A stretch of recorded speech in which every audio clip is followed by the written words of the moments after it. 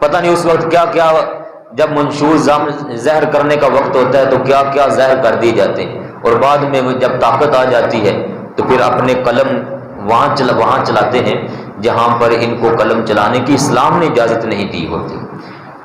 یاد رکھیے میرے پیارے بھائیوں، پاکستانی دستور ماننے سے پہلے ہمارے اوپر لازم ہے اسلام کا دستور ماننا، قرآن عظیم کا دستور ماننا۔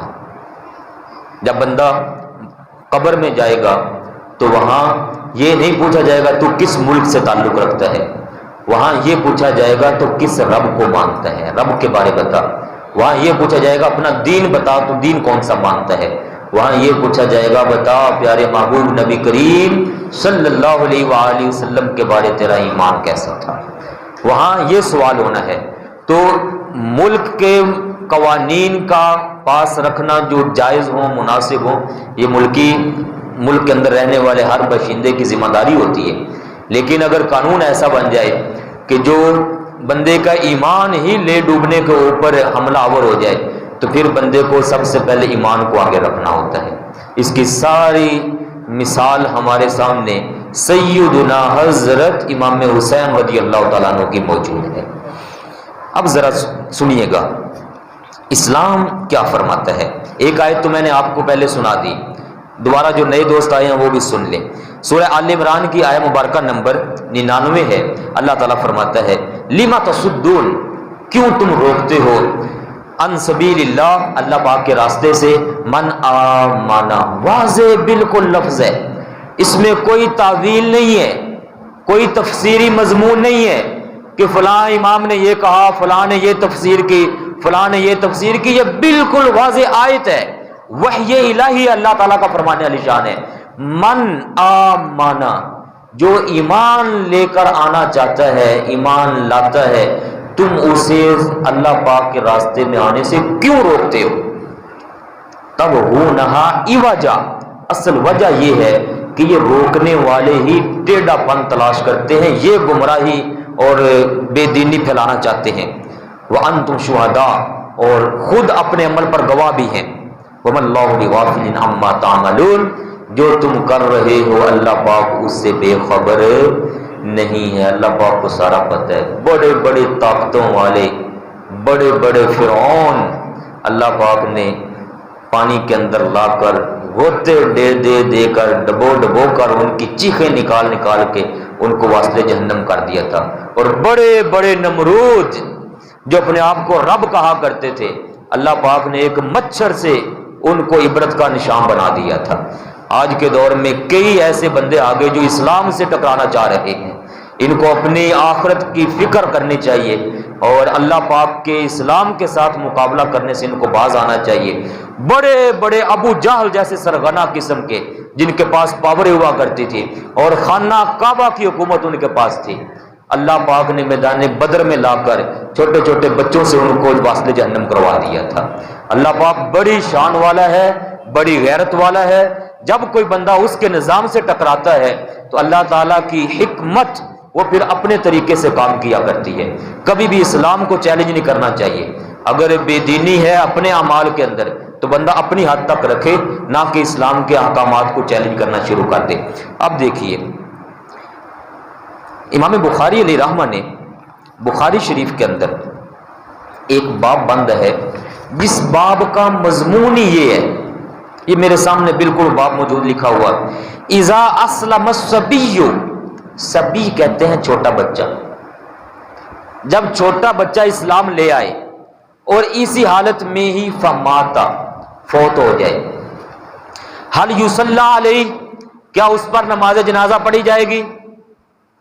وحل یورد علی الصبی الاسلام، اور کیا چھوٹے بچے پر اسلام پیش کرنا، اسے اسلام کی دعوت دینا یہ جائز ہے؟ یہ امام بخاری نے باب باندھا ہے بخاری شریف کے اندر۔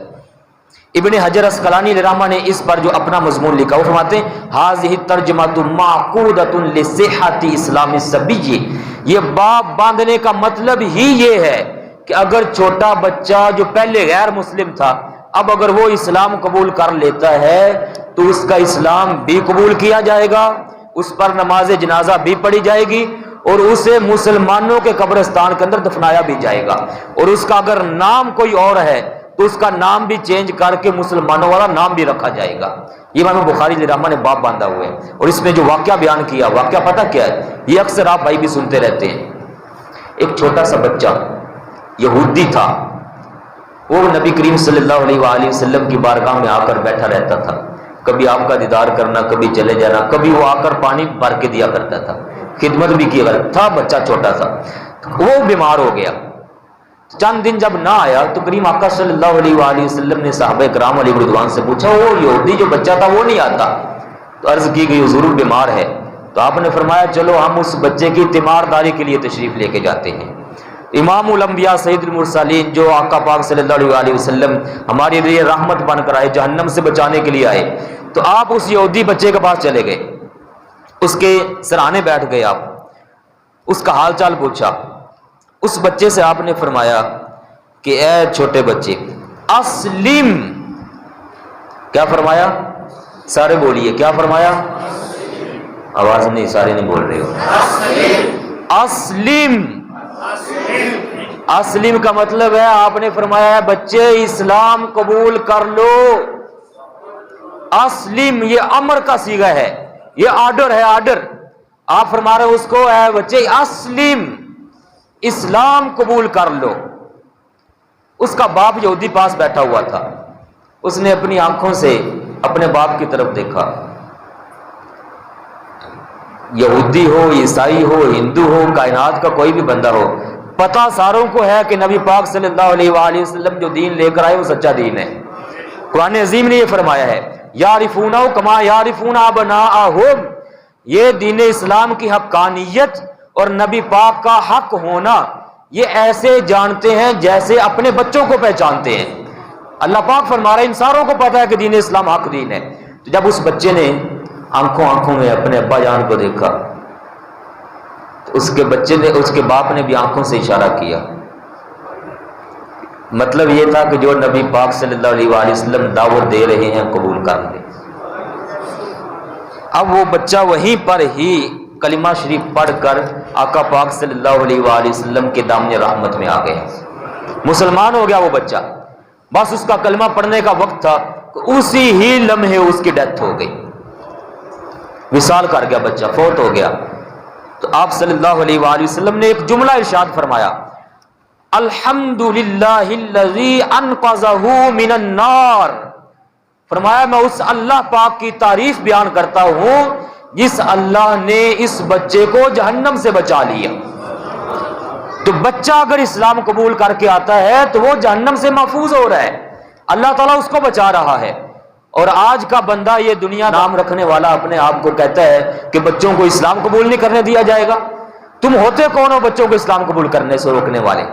کریم آقا صلی اللہ علیہ وآلہ وسلم جو قانون ساز ہیں، قانون بنانے والے ہیں، شریعت بنانے والے ہیں، شریعت دینے والے ہیں، بچوں کا اسلام قبول کروا رہے ہیں، اور اسلام قبول کرنے پر ان کو جنت کی بشارت بھی عطا فرما رہے ہیں۔ اور اس سے اگلا کام بھی آپ نے فرمایا، آپ نے صحابہ کرام سے فرمایا تھا کہ اس بچے کی چارپائی کو اٹھا لو، اب اس کا جنازہ ہم پڑھیں گے، اس کو دفنائیں گے ہم، اس کو کفنائیں گے ہم، اس کے غسل کا اہتمام ہم کریں گے، اس کے ساتھ سارا معاملہ وہی کیا جائے گا جو ایک مسلمان کے ساتھ کیا جاتا ہے، کیونکہ اس نے اسلام قبول کر لیا ہے۔ جب آپ نے یہ فرمایا تو صحابہ کرام اس کے باپ کو دیکھنے لگے، تو اس کا باپ، بچے کا باپ جو یہودی تھا، وہ کہتا ہے چونکہ اس نے اسلام قبول کر لیا ہے لہذا اٹھا کے لے جاؤ، اٹھا کے لے جاؤ۔ تو جو اسلام قبول کرتا ہے وہ تو نبی پاک کے دامن رحمت میں آ رہا ہے، اور یہ کون سا بندہ ہے جو کہتا ہے کہ اسلام میں مت آؤ؟ آپ سارے بھائی جانتے ہیں مولا علی شیر خدا رضی اللہ تعالیٰ عنہ نے اسلام کب قبول کیا تھا؟ ایک دو واضح آئی ہیں، سارے بولیے اگر جن کو پتا ہے تو۔ مولا علی شیر خدا نے اسلام کب قبول کیا تھا؟ 7 سال کی عمر ایک روایت، 8 سال کی عمر دوسری روایت، 9 سال کی عمر تیسری روایت، اور 10 سال کی عمر جو سب سے مشہور روایت ہے۔ مولا علی شیر خدا رضی اللہ عنہ بچے تھے ابھی جب آقا پاک نے اسلام کا اعلان فرمایا، تو مولا المسلمین ہے، سارے ایمان والوں کے مولا مولا علی شیر خدا رضی اللہ تعالیٰ عنہ اسلام قبول کر کے آتے ہیں۔ اور ان کو دعوت کس نے دی تھی؟ امام الانبیاء صلی اللہ علیہ وآلہ وسلم نے۔ یہ کون سا قانون ہے جو کہتا ہے کہ 18 سال سے پہلے جو اسلام کی دعوت دے گا کسی کو، اس کو 10 سال کی قید سنائی جائے گی؟ ہمارے نبی پاک صلی اللہ علیہ وآلہ وسلم بچوں کو اسلام کی دعوت دے رہے ہیں، اسلام قبول کروا رہے ہیں، مولا علی اسلام قبول کر رہے ہیں۔ اور یہاں کئی واقعات لکھے ہوئے ہیں جن بچوں نے اسلام قبول کیا ہے۔ ایک واقعہ آتا ہے سیدنا حضرت ابو محذورہ رضی اللہ تعالیٰ عنہ، یہ مؤذن تھے، یہ چھوٹے سے بچے تھے۔ آپ کو پتہ ہے جیسے یہ چھوٹے بچے نقلیں اتارنا شروع کر دیتے ہیں۔ یہاں ایک حاجی صاحب ہیں، وہ جب میں نماز پڑھاتا ہوں نا جی، میں کہتا ہوں اللہ اکبر، تو چھوٹے بچے کی آواز ادھر سے آتی ہے، وہ بھی کہہ رہا ہوتا ہے اللہ اکبر۔ میں جب سمی اللہ کہتا ہوں تو وہ سمی اللہ بھی کہہ رہا ہوتا ہے۔ تو میں نے پھر ان کو پیغام بھیجا کہ بچہ ہے ذرا نماز میں ہوتے ہیں، اس کو کہو خاموش رہا کرے۔ تو جب غزوہ حنین ہوا، آقا پاک صلی اللہ علیہ وآلہ وسلم غزوہ جب فتح ہو گیا، آپ واپس تشریف لا رہے تھے، تو وہاں ایک مقام پر اذان کا وقت ہوا، تو صحابی رسول نے اذان پڑھی۔ تو یہ چھوٹے چھوٹے بچے تھے کافروں کے، انہوں نے اس صحابی کی نقل اتارنا شروع کر دی، اور وہ کہہ رہے تھے اللہ اکبر اللہ اکبر، تو وہ نقل اتارتے ہوئے پیچھے اللہ اکبر کہہ رہے تھے بچے، اور وہ بچے مسلمان نہیں تھے، کافروں کے بچے تھے۔ جب اذان پوری ہو گئی تو آپ صلی اللہ علیہ وآلہ وسلم نے فرمایا کہ یہ جن بچوں نے نقلیں اتاری ہیں ان کو ذرا بلا کر لاؤ میرے پاس۔ وہ بچے جب پیش کیے گئے، یہ ابن ماجہ کی روایت ہے، جب بچے پیش کیے گئے تو آپ صلی اللہ علیہ وآلہ وسلم نے فرمایا تم میں سے سب سے بلند آواز کس کی تھی جو میرے کانوں تک پہنچی؟ تو وہ ایک بچے نے نام اپنا لیا، اس نے کہا جو میری آواز تھی۔ تو بچے تھے، آپ صلی اللہ علیہ وآلہ وسلم نے فرمایا تمہارا نام کیا ہے؟ اس نے کہا مجھے ابو محذورہ کہا جاتا ہے، ابو محذورہ۔ تو آپ صلی اللہ علیہ وآلہ وسلم نے فرمایا چلو شاباش، اب میرے سامنے وہی کلمات دہراؤ جو کلمات نقل کر کے اتار رہے تھے، اب کھڑے ہو جاؤ اور وہی دہراؤ۔ اب وہ چونکہ ان کی سن کر دہرا رہے تھے تو آتے نہیں تھے، تو آپ صلی اللہ علیہ وسلم نے فرمایا کہ میں تمہیں بتاتا ہوں وہ کیا کہہ رہا تھا، اب کھڑے ہو کر کہو وہی۔ اب آپ نے اس کو فرمایا کہ اس نے مؤذن نے پہلے کہا تھا اللہ اکبر کہو، تو وہ بچہ کھڑا ہے، حضرت ابو محذورہ رضی اللہ تعالیٰ عنہ کھڑے ہیں، اور وہ آقا پاک ان کو بتا رہے ہیں۔ اب وہ بچہ پیچھے پیچھے کہتا جا رہا ہے اللہ اکبر اشہد ان لا الہ الا اللہ اشہد ان محمد رسول اللہ حی علی الصلاۃ حی علی الفلاح، یہ سارا آپ نے اس کے سے کروایا۔ لیکن وہ خود ہی کہتے ہیں کہ مجھے یہ کلمات پسند نہیں تھے، کیونکہ کافر بچہ تھا، تو کہتا ہے مجھے یہ کلمات پسند نہیں تھے۔ جب یہ سارے کلمات کہہ لیے تو میں نے کہا کہ حضور آپ جو کہلوانا ہے کلوا لیں، میں نے یہ دل سے نہیں کہے ہیں اور مجھے یہ پسند بھی کوئی نہیں ہے۔ تو آپ صلی اللہ علیہ وآلہ وسلم مسکرا پڑے، بچہ تھا نا، تو آپ مسکرائے، آپ نے فرمایا میرے قریب آؤ۔ جب وہ بچہ قریب ہوا تو آپ صلی اللہ علیہ وآلہ وسلم نے اس کے سر پر اپنا دست مبارک رکھا، پھر اس کے چہرے پر اپنا دست رحمت پھیرا، پھر اس کے سینے پر اپنا دست رحمت پھیرا، اور ساتھ ہی دعا کی یا اللہ اس کے سینے کو کھول دے۔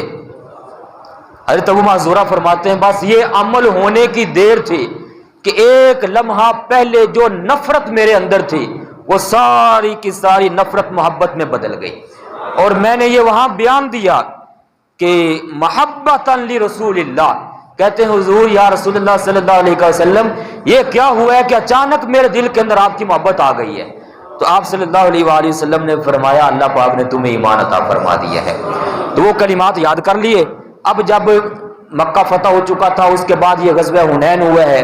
غزوہ حنین کے بعد یہی حضرت ابو محذورہ عرض کرتے ہیں کہ حضور اگر آپ اجازت دیں تو مکہ پاک کے اندر اب جب کہ وہاں بت ہیں کوئی نہیں، بت سارے صاف کر دیے گئے ہیں، تو مکہ پاک کے اندر اذانیں میں دے لیا کروں۔ خانہ کعبہ کا مؤذن حضور اکرم صلی اللہ علیہ وآلہ وسلم نے اس کو مقرر فرما دی۔ مدینہ پاک میں مؤذن تھے بلال حبشی رضی اللہ تعالیٰ عنہ، اور مکہ پاک میں مؤذن یہ بچہ تھا حضرت ابو محذورہ جو اسلام قبول کیا، اور آپ نے ان کو مؤذن مقرر فرمایا۔ اور بعد میں جب یہ بڑے ہو گئے تو یہ پھر صحابہ کرام کو بتایا کرتے تھے کہ آؤ میں تمہیں سناؤں اپنے اسلام قبول کرنے کا واقعہ، یہ بڑے ناز سے سنایا کرتے تھے۔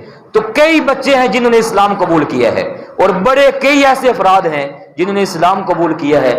اسلام قبول کرنے میں شرائط کو عائد کرنا، شرطیں لگانا، یہ ان کافروں کا طریقہ تھا جو صلح حدیبیہ کے موقع پر آقا پاک صلی اللہ علیہ وآلہ وسلم سے شرطیں لگا رہے تھے کہ جو اسلام قبول کرے گا آپ اس کو قبول نہیں فرمائیں گے، اس کو واپس ہماری طرف بھیج دیں گے. یہ ان کافروں کا طریقہ ہے جو آج کے مسلمان اپنانے کی کوشش کر رہے ہیں. آپ سارے بھائیوں کو اس پر مضبوط ہونا چاہیے، اور اگر کوئی ایسے اقدام آپ کے سامنے اٹھائے جاتے ہیں تو ان لوگوں کو سمجھائیں کہ اسلامی تعلیمات کے خلاف مت چلیں. اللہ تعالی ہماری ایمان کی حفاظت فرمائے. وما علیہ الا البلاغ المبین.